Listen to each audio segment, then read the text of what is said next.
Waterfowl biologists recently completed their annual statewide breeding duck surveys. In this week's segment of North Dakota Outdoors, Mike Anderson tells us what they found during this year's survey. The results are in on the long-running breeding duck survey, where biologists count ducks in social groups by species and look at wetland conditions. We had the 52nd highest May pond count on our survey. That's out of 78 years. The pond count itself was down 38% from last year.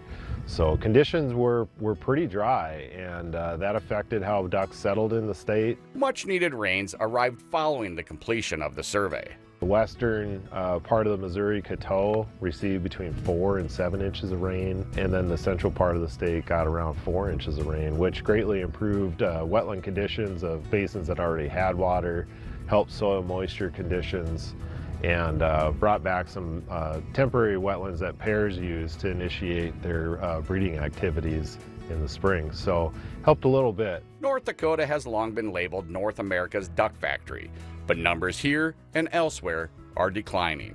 We were down to 2.66 million as our estimated May breeding population of ducks in the state.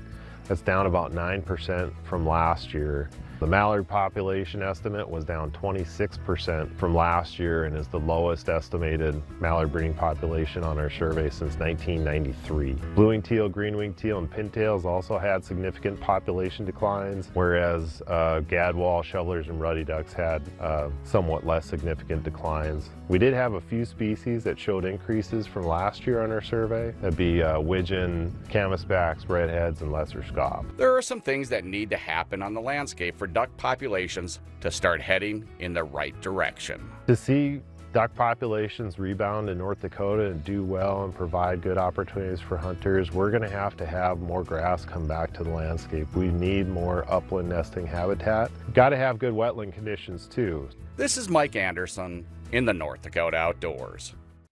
The Canada goose estimate was down 15% from last year. However, they are still very abundant in the state, with an estimated 213,000 Canada geese in the breeding population.